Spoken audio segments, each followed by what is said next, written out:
Hi guys and welcome back to my channel FZ classes. तो guys आज है तारीख 24 जैन और है मंडे। आज की तारीख से इम्पोर्टेंट करंट अफेयर्स की न्यूज़ को डिस्कस करेंगे। तो आर्टिकल है social housing units project in Mauritius.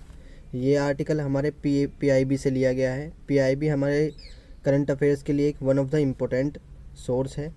तो न्यूज़ में क्यों है? क्योंकि अभी हमारे प्राइम मिनिस्टर नरेंद्र मोदी ने और प्राइम मिनिस्टर ऑफ मॉरिशस के यानी प्रविद जुगनाथ ने क्या करा है, इनोग्रेट करा है social housing unit project in Mauritius. हम मॉरिशस में सोशल हाउसिंग यूनिट प्रोजेक्ट बनाएंगे और क्या बनाएंगे, सिविल सर्विस कॉलेज बनाएंगे और 8 मेगावाट का क्या बनाएंगे, सोलर पावर प्लांट बनाएंगे। हम किस चीज़ में? मॉरिशस में। न्यूज़ में क्यों है? जैसे भी मैंने बताया, हमारे प्राइम मिनिस्टर और मॉरिशस के प्राइम मिनिस्टर ने एक मेमोरेंडम ऑफ अंडरस्टैंडिंग साइन किया है वहाँ के डेवलपमेंट के लिए। तो देख लेते हैं मॉरिशस कहाँ है। ये है हमारा महान भारत, और महान भारत के कंपैरिजन में साउथ में मॉरिशस देखने के लिए मिलेगा, और बहुत सारे कंट्रीज जैसे मालदीव्स, आइसलैंड है, सब इन चीज़ देखने को मिलेगा।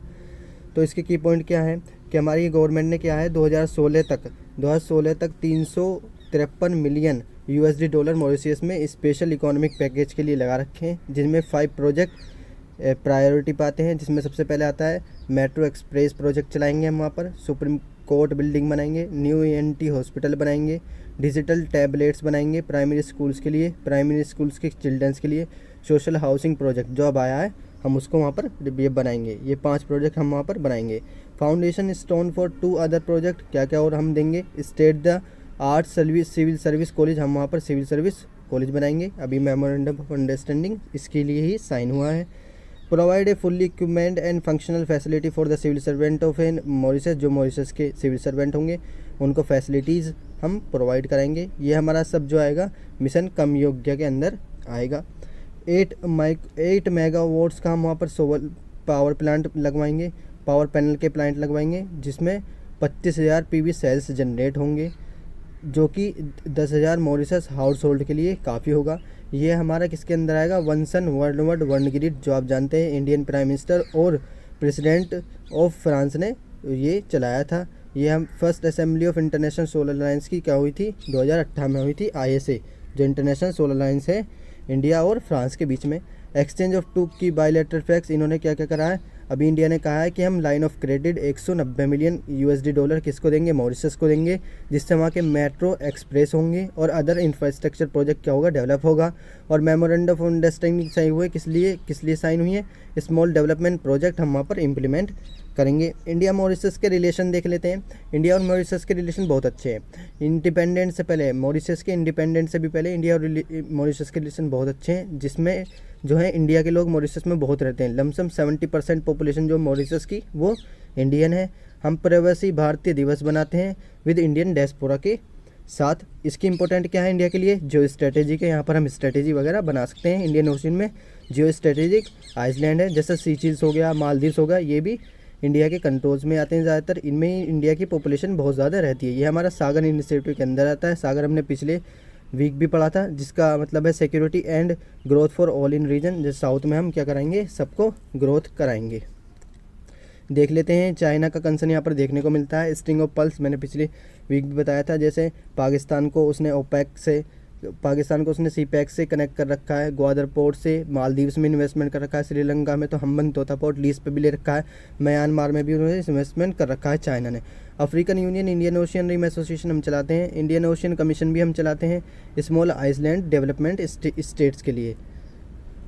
पावेट ऑफ आइसलैंड पॉलिसी, इससे क्या होगा कि मॉरिशस हमारा वनीला आइसलैंड में आ गया। अब वनीला आइसलैंड क्या होते हैं, वनीला आइसलैंड ये कंट्रीज़ होती हैं, Seychelles, Maldives, exception Iceland, Diego, कारगियो, माडेगास्कर, मॉरिशस, ये सब क्या है वनीला आइसलैंड में। तो इससे मॉरिशस भी क्या होगा, वनीला आइसलैंड में आ जाएगा। इससे इसको बहुत सारी फैसिलिटीज़ हम देंगे। कीपिंग विथ चाइना, इससे क्या होगी, चाइना में शांति बनी रहेगी। जैसे कि हम ग्वादर पाकिस्तान में, हम तोता इसने लीज पर ले रखा है श्रीलंका में, और क्योपोई जो म्यांमार में उसमें कब्जा रखा है चाइना ने।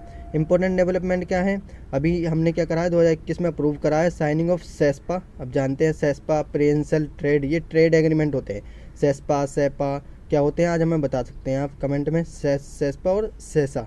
हम इसको क्या करेंगे, एडवांस्ड लाइट हेलीकॉप्टर MK3 हमको इसको मॉरिशस को प्रोवाइड कराएंगे। तो नेक्स्ट आर्टिकल है एंटी माइक्रोबियल रेजिस्टेंस। आज हम माइक्रोबियल रेजिस्टेंस के बारे में सब कुछ जानेंगे। न्यूज़ में क्यों है? क्योंकि global resource anti microbial resistance यानी ग्राम ने क्या करा है, एक रिपोर्ट दी है जिसके अंदर बताया है कि 1.27 मिलियन मतलब 10 लाख के लमसम 10 लाख प्लस पीपल क्या हुए हैं, मरे हैं 2021-19 में। किसके द्वारा?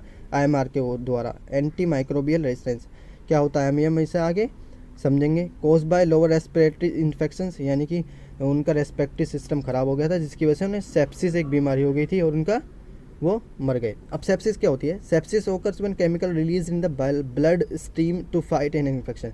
जैसे कोई हम केमिकल खाते हैं, कोई हमने दवाई खाई तो उससे क्या होता है, वो बीमारी तो सही नहीं होती, हम उसको दवाई को खाते रहते हैं जिसकी वजह से एक केमिकल सा बन जाता है ब्लड स्ट्रीम में जो कि सूजन कर देता है हमारे ब्लड स्ट्रीम में।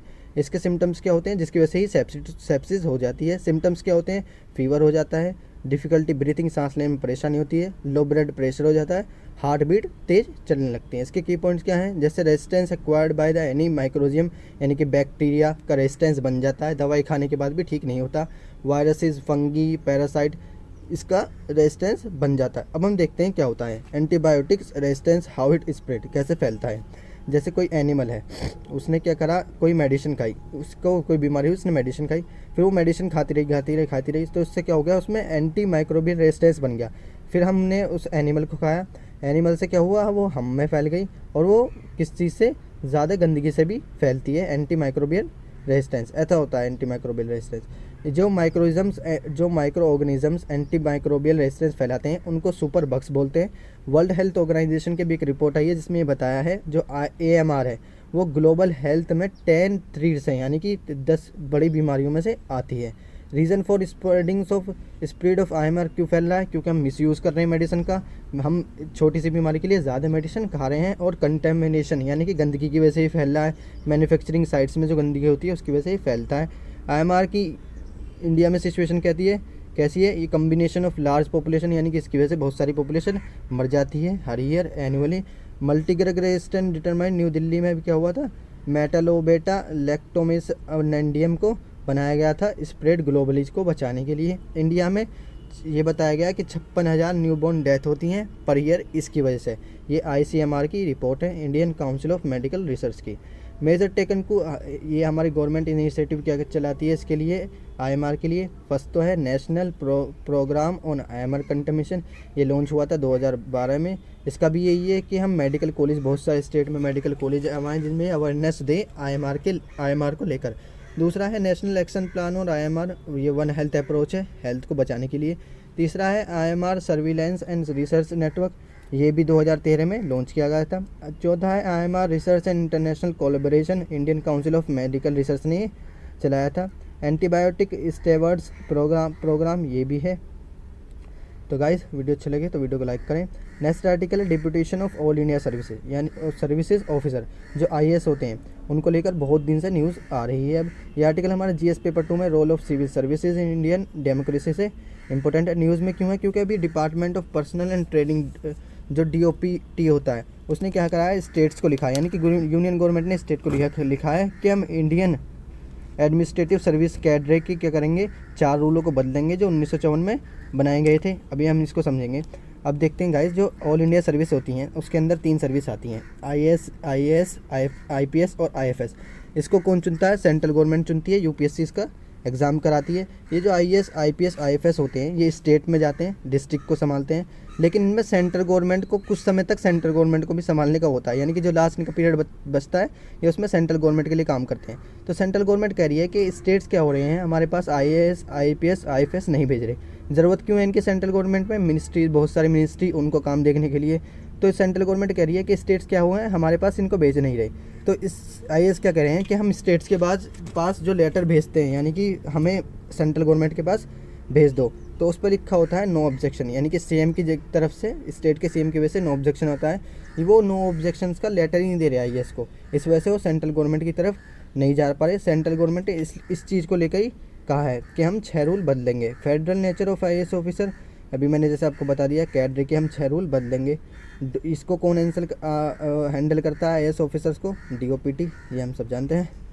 सेंट्रल डेपुटेशन रिजर्व्स, ये भी मैंने बताया कि रिजर्व कोटा है किसके लिए? सेंट्रल गवर्नमेंट के लिए, कि 40% क्या हो IAS ऑफिसर हमारे पास भेजे जाएँ स्टेट से, जबकि स्टेट्स ऐसा नहीं कर रहे हैं। In case of disagreement between the centre and the state, matter क्या होगा, सेंट्रल गवर्नमेंट के पास जाएगा। अगर कोई डिसएग्रीमेंट हुआ IAS में तो अब मैटर क्या होगा, सेंट्रल गवर्नमेंट की तरफ जाएगा। यह भी रूल बनाए गए हैं।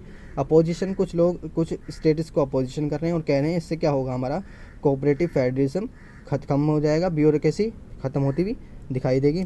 तो गाइस वीडियो अच्छी लगे तो वीडियो को लाइक करें, शेयर करें एंड सब्सक्राइब करें। और ये मैंने कुछ क्वेश्चन लगाए, इनका आंसर दें। तब तक के लिए थैंक यू, जय Hind and never give up.